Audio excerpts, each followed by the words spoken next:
for being here. This is my fifth IPOKRaTES. This is the fifth IPOKRaTES I host, and the third here in La Spezia. And this year I am very honored to host this pediatric cardiology meeting with a great chief of faculty, Professor Norman Silverman.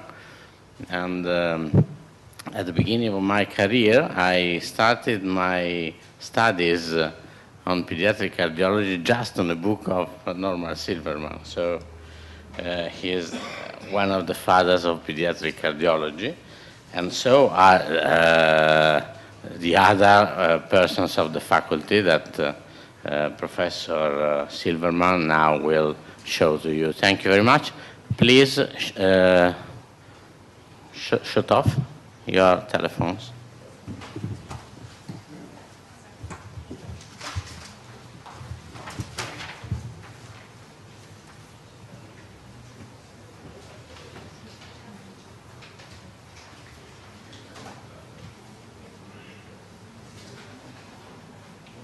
Good morning.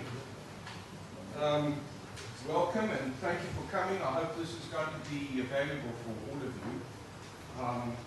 I'd like to begin by telling you that this is for us an experiment, because you're the guinea pigs, unfortunately. But we've never done this before.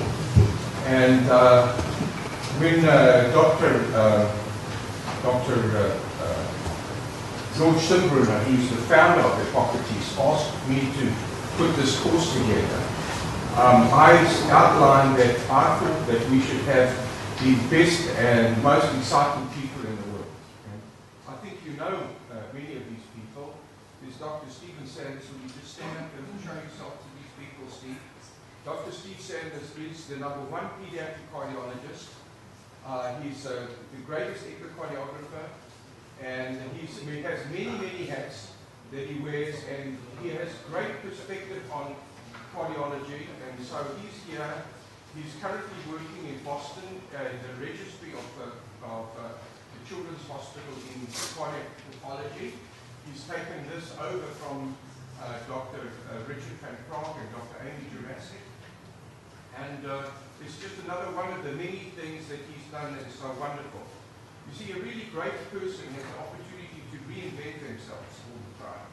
And Dr. Sanders is certainly an expert at that. Okay. Then the next person I'd like to introduce to you is Dr. Girish Shirali. Girish, if you could just stand up for the audience.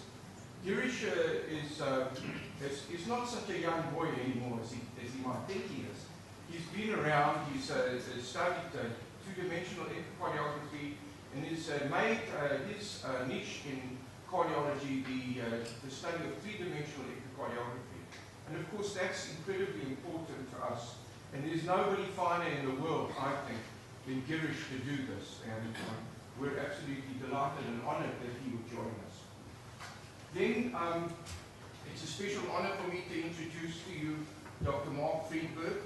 Dr. Mark Friedberg has suffered as being my fellow in pediatric cardiology at Stanford University.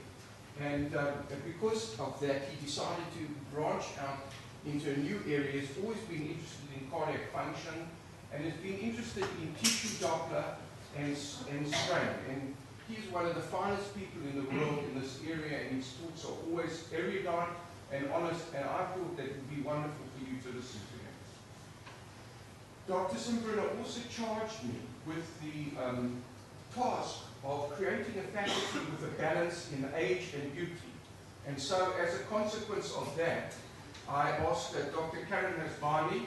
Dr. Karen Hasbani is a pediatric cardiologist who is expert not only in cardiac ultrasound, but also in magnetic resonance imaging. And so Dr. Hasbani is going to do the imaging of the magnetic resonance imaging for you. Now, it's quite clear that in the future, all imaging is going to be part of one global area, and so I think it's very important that we incorporate and understand the benefits and the techniques of all of these things. So that's the faculty, and I just wanted to start this thing over here by Dr. Simbrunner asked me to do this. As you know, IPOKRaTES stands for the International Postgraduate Organization for Knowledge Transfer, Research and Teaching Excellent Students. So that's who you are. And it provides a biomedical education. Dr. Simbrunner studied initially at the University of California in San Francisco in the Cardiovascular Research Institute, and was so impressed with the way the course structure was done there that it's made it his life career to understand and teach these things. He's also a very spiritual man, and so he has a philosophy that education is also part of the spirituality as well. Now, as far as the number of courses, you can see here, when he started in the early 1980s with very, very few courses. They were done outside with a white chalkboard, like you still see the teaching paper over there, and a few people sat around in a circle, and they've grown as become an international organization, starting largely in neonatology, but branching out into hematology, gastroenterology, cardiology, and so on and so forth. And it has been done around the world. You can see, I think somewhere over here, that's the headquarters. I think I've got a lot up here. Let me see if I can get to the next slide.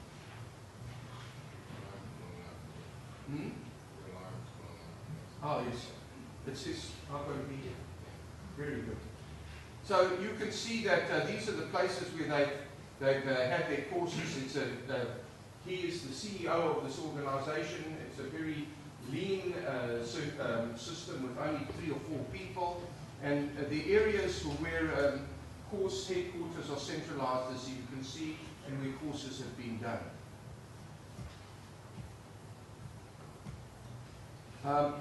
There's an evaluation. The nice thing about important for you at the end of this program is going to be a course evaluation, and we're going to ask you to write a little something about the course, what you think, what was good. There's always going to be something that's good, and what was bad, and unfortunately, because of me, there's going to be a lot of things that are going to be bad. But we'd like to have a structure and a rating of the courses. As you can see here, the courses, 1 is the best and 4 is the worst. There haven't been any 4s. And the ones that have been done, actually, the courses over here, this was a course that Dr. Sanders actually ran many years ago. It's the best course that they've ever had in the area. So I'm sort of like a disciple of Dr. Sanders in this area, and I hope that we have something new and interesting for you today. So 1.4 is a kind of borderline standard, okay? This is a picture of Dr. Simbrunner. You can see him over here. Very nice gentleman. He's retired from neonatology. He was the chief in Innsbruck for many, many years. And unfortunately, he suffered a stroke, but he's recovered his health now, and he's back in full saddle in this area. There are many sponsors of this organization. Here are some of them that make this possible, because this course is too expensive to run for just based on what happens with the contributions from the students. So this is the other thing. Here's the World Wide Web. You obviously all know about it, because that's the only way you can book for the course. The other thing that I need to ask you, just a little poll from you, is at the end of the course, we want to give you the teaching material as PDFs. Okay? Now, the one way, you can get it 2 ways, and I'll take a vote. The one thing that you could do, and Dr. Parmigiani on the back has organized that, is we can send all of the stuff to Mrs. Annette Oman, who sits in Mannheim in Germany, and she will put it on the web, and then you can go on the web and look at it. Or the other alternative is, that's number 1, and number 2 is that Dr. Parmigiani says he would burn everybody a CD, and at the end of the course you take your CD with it and you have it and you don't have to go on the web. So if I can have a vote by hands, who favors the World Wide Web option? Okay? And who favors the CD option? Okay, well, Dr.